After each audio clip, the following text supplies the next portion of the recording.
Assalamualaikum warahmatullahi wabarakatuh. Kami dari kelompok 5 akan mempresentasikan tentang kecakapan komunikasi dengan materi hambatan mendengarkan secara efektif. Pertama-tama perkenalkan, nama saya Adelia Rosalina, NIM akhir 34. Nama saya Siska Nuri Fadilah, NIM akhir 67. Nama saya Dela Ainur Rohman, NIM akhir 14. Nama saya Hidayatullah, NIM akhir 20. Nama saya Muhammad Kusnul Umami, NIM akhir 05. Oke, untuk presentasi pertama akan disampaikan oleh saya sendiri.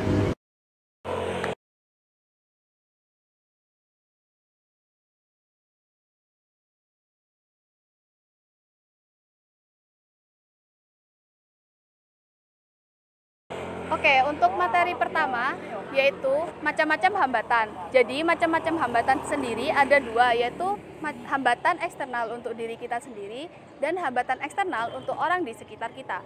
Nah, hambatan eksternal itu apa sih? Jadi hambatan eksternal seperti yang sudah dijelaskan di slide berikut.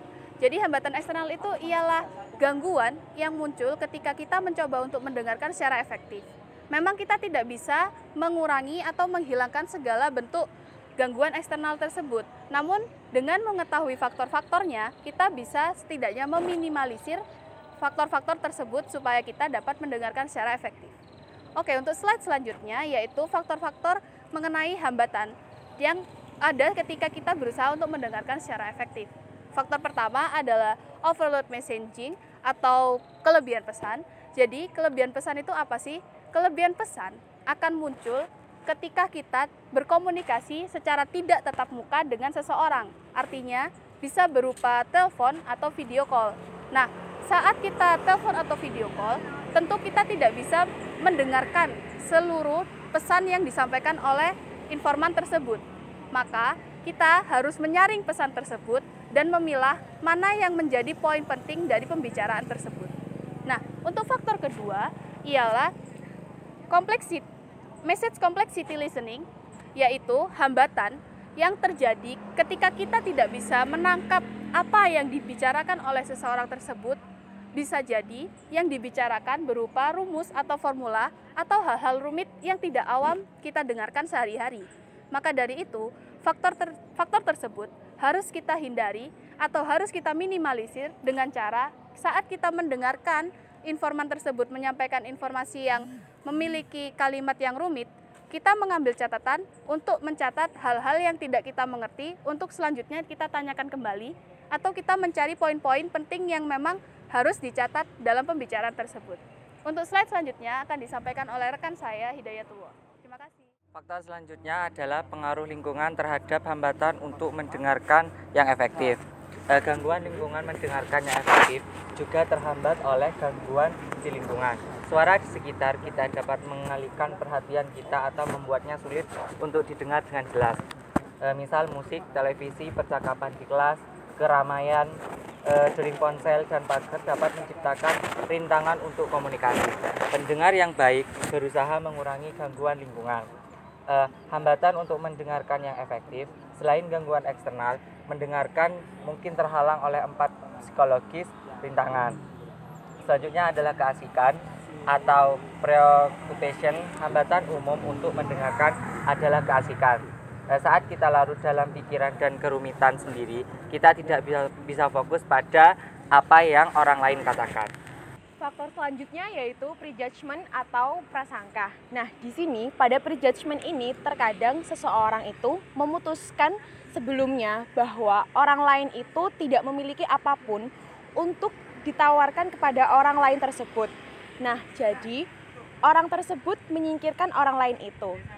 Jika ide orang lain tersebut tidak mengesankan, mungkin seseorang tersebut menganggap dia tidak akan memberikan kontribusi apapun terhadap percakapan ini.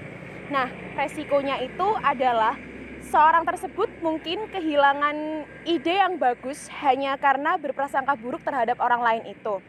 Hal ini akan membawa kita akan salah paham tentang percakapan tersebut atau kita kurang memahami apa yang orang tersebut katakan. Selanjutnya yaitu lack of effort atau kurangnya usaha, di mana kita harus kerja keras untuk berhati-hati agar tetap fokus secara erat apa yang dikatakan orang lain. Coba pahami artinya, ajukan pertanyaan, dan berikan tanggapan sehingga mereka tahu kita tertarik dan terlibat. Karena mendengarkan aktif membutuhkan banyak usaha. Selanjutnya yaitu gagal menampung berbagai gaya mendengarkan. Nah, hambatan ini merupakan hambatan internal terakhir untuk mendengarkan yang efektif, yaitu tidak menghormati dan menerima perbedaan. Gaya mendengarkan yang mencerminkan beragam komunitas dan budaya. Setelah kita membahas sebuah hambatan pada pembicaraan, kita selanjutnya membahas tentang forms of non-listening. Di sini kita membahas tentang bentuk sebuah orang yang tidak mendengarkan. Jadi macam-macam form non-listening itu ada 6. Dan saya akan menjelaskan satu persatu. Dan yang pertama itu ada pseudo listening. Di mana pseudo listening ini kalau di bahasa Indonesia kan itu seperti pura-pura mendengarkan. Yang bisa kita temui banyaklah.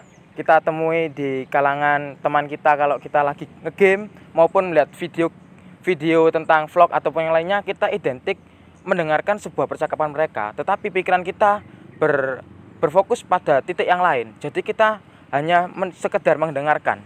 Seperti itu. Kemudian yang kedua ada bentuk monopolizing. Di sini kita itu mempengaruhi atau merubah sudut pandang seseorang agar sudut pandang itu mengikuti apa yang kita mau. Di sini biasanya itu terjadi seperti adanya persuasi maupun dinegosiasi ataupun mengalihkan topik pembicaraan. Kemudian yang ketiga ada mendengarkan secara selektif.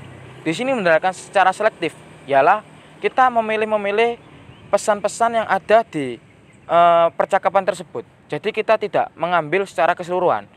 Kadang-kadang terjadi seperti kita berbicara kepada seseorang, kita mengambil hal-hal yang menarik dari mereka maupun hal-hal yang positif dari mereka. Jadi kita tidak mengambil semuanya. Yang selanjutnya yaitu mendengarkan secara defensif.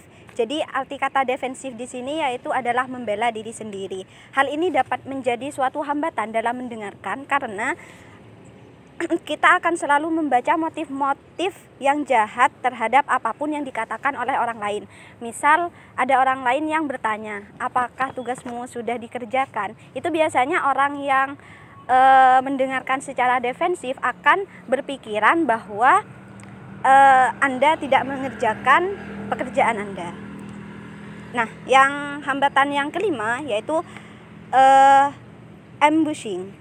Ambushing di sini yaitu suatu penyerangan yang dilakukan dengan sangat hati-hati. Si pendengar biasanya akan mendengarkan dengan seksama untuk mendapatkan suatu amunisi yang nantinya akan digunakan untuk menyerang si pembicara.